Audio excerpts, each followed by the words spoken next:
श्री महाकाल, जय श्री महाकाल। सभी साधक एवं साधिकाओं को मेरा नमस्कार। मित्रों, आज जो मैं विधान लेके आया हूँ वो एक जिन्न का विधान है।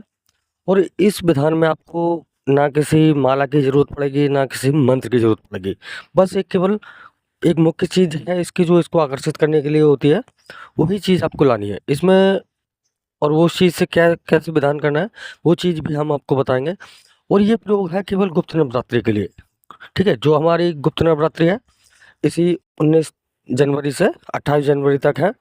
तो इस समय में, इस गुप्त नवरात्रि में जो भी साधक साधिका इस साधना को करना चाहते हैं, जो धन से परेशान है, या उनका कोई रुका हुआ कार्य नहीं बन रहा है, या कोर्ट कचहरी का मामला है, या बसीगढ़ का मामला है, कोई विशेष इच्छा है, धन प्राप्ति की इच्छा है, सट्टा जुआ लॉटरी का के बारे में जानकारी चाहते हैं, सट्टा जुआ लॉटरी को मतलब अचानक धनवान जो बनना चाहते हैं, वो इस साधना को कर सकते हैं, इस विधान को कर सकते हैं। इसको साधना भी नहीं कहेंगे, इसको एक टोटका कहेंगे। तो गुप्त नवरात्रि में आपको ये साधना करना है। तो इसका मैं विधान, पूरा विधान आपको वीडियो के माध्यम से बताऊंगा। इसमें सबसे बड़ी बात यह है कि इसको जो भी साधक करे वो गुरु दीक्षित होना चाहिए। उसको गुरु दीक्षा लेना अति आवश्यक है। बिना गुरु दीक्षा के, आप भी समझते हैं, बिना गुरु के कहीं ज्ञान नहीं है, चाहे हम हो चाहे आप हो। जब तक आप गुरु नहीं बनाएंगे तो आप नहीं सीख सकते किसी भी चीज़ को। आप कितने भी बड़े तांत्रिक बने रहो, बहुत सारे साधक बोलते हैं गुरु जी बस आप मुझे मंत्र दे दीजिए, मुझे विधान दे दीजिए, मैं कर लूँगा। तो ये सब संभव नहीं है। अगर ऐसे हर कोई कर ले तो बहुत सारी चीज़ें ऐसी हैं जो आदमी कर सकता है, लेकिन नहीं। कोई भी आप कार्य करता है हमेशा कोई ना कोई सिखाता ही है। तो उसी प्रकार से है, जब तक आप किसी दूसरे व्यक्ति से सीखेंगे नहीं, आप किसी भी कार्य को नहीं कर सकते। तो इसमें आपको करना क्या है, जो भी साधक साधिका इस विधान को लेना चाहे इस गुप्त नवरात्रि में, तो आज होगी हमारी 17 जनवरी, कल है 18, और परसों से हमारा गुप्त नवरात्रि प्रारंभ है। तो जो भी साधक साधिका करे वो हमसे गुरु दीक्षा जरूर ले ले। और इसका जो विधान है उसका विधान का अलग से शुल्क रहेगा। इसमें आपको करना क्या है कि आपको कहीं से उल्लू का एक नाखून या उल्लू की हड्डी कहीं से मिल जाए, वो चीज़ आपको लानी है। और उल्लू क्या है आप सभी लोग जानते हो। उल्लू का प्रयोग, उल्लू के हर एक पुर्जे का प्रयोग, उल्लू के चाहे बाल हो, चाहे नाखून हो, चाहे उसके पंख हो, ठीक है, हर एक चीज़ का प्रयोग तांत्रिक क्रियाओं में किया जाता है। और उल्लू क्या है, धन की देवी लक्ष्मी का वाहन है। तो उल्लू हमें धन की प्राप्ति के लिए भी बहुत शुभ माना जाता है। तो इसलिए आप में, लेकिन आपको जो प्रयोग करना है वो एक जिन्न के लिए करना है। तो इसमें आपको किसी माला, किसी मंत्र की जरूरत नहीं पड़ेगी। बस आपको भोग देना है। भोग क्या देना है, वो भी आपका सात्विक रहेगा। इसको महिलाएं चाहे महिलाएं कर सकती हैं, पुरुष चाहे पुरुष कर सकते हैं। बस रखते हैं आपको गुरु दीक्षित होना चाहिए।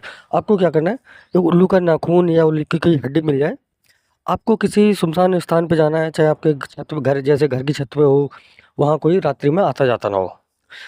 उस पीपल के वृक्ष के पास में जाना है, पीपल के पौधे के पास में जाना है। आपको वहाँ पे वो नाखून रखना है, नाखून या हड्डी जो भी है आपके पास में, उसको आपको रख के अपने, एक इसका विशेष मंत्र रहता है। तो उस मंत्र को आपको, जिसे हम आवाहन मंत्र बोलते हैं, जिन्न का आवाहन मंत्र, ठीक है। और इसमें जिन्न भी प्रत्यक्ष हो सकता है, आपको जिन्न भी प्रत्यक्ष हो सकती है। जिन्नी भी जिसको बोलते हैं जिन्नी, ये जो महिला जिन्नी होती है वो प्रयोग मतलब प्राप्त हो सकती है। तो महिलाएं करें चाहे पुरुष करें, उनको दोनों में से एक शक्ति प्राप्त हो सकती है। और ये बात 100% है। वो आपको उल्लू का जो नाखून या हड्डी आप रखेंगे, उसको रखते हुए एक अपना जो मंत्र मैं बताऊंगा गुप्त मंत्र इसका, वो मंत्र आपको 11 बार बोलना है। और इसमें जो शक्ति प्राप्त होगी आपको, उसको आप चाहे तो अपने किसी कार्य, बस कार्य के लिए प्रयोग कर सकते हैं। ठीक है, चाहे आप सोचें कि हमारा एक कार मिल जाए, हो जाए, हमारा कोई सट्टा जुआ लॉटरी का एक नंबर अच्छा सा लग जाए, जिससे हमारी आर्थिक समस्या दूर हो जाए, तो उसके लिए भी आप प्रयोग कर सकते हैं। कोई आपका कोर्ट कचहरी का मामला है तो उसके लिए भी आप इसको प्रयोग कर सकते हैं। और दूसरी बात, अगर आप चाहें तो इसको आप अपने जीवन भर अपने मित्र के रूप में साथ में रख सकते हैं। ये आपके घर परिवार में किसी को कोई हानि नहीं पहुंचाने वाला, क्योंकि ये आपकी शक्ति नहीं है। और जिन कभी किसी को शक्ति नहीं पहुंचा, हानि नहीं पहुंचाते हैं, क्योंकि जो तांत्रिक क्रियाएं की जाती है, मारण क्रिया करी जाती है, या किसी के ऊपर मूठ क्रिया चलाई जाती है, तब जो शक्तियाँ भेजी जाती हैं वो हानिकारक होती हैं हमारे जीवन के लिए। लेकिन जो स्वयं सिद्ध करते हैं वो शक्ति कभी हानिकारक नहीं होती है। अगर आपने उसको पूर्ण रूप से किया है, पूरा बिल्कुल सही विधि विधान से किया है, तो आपको कोई भी शक्ति कभी हानि नहीं पहुंचाती है। तो ये एक छोटा सा प्रयोग है। गुप्त नवरात्रि में आप किसी भी रात्रि कर सकते हैं, किसी भी रात्रि कर सकते हैं। इसको जीवन भर के लिए आप चाहें तो अपने मित्रता मित्री के रूप में, मतलब आप अपने साथ में रख सकते हैं। तो ये इसका विधान है।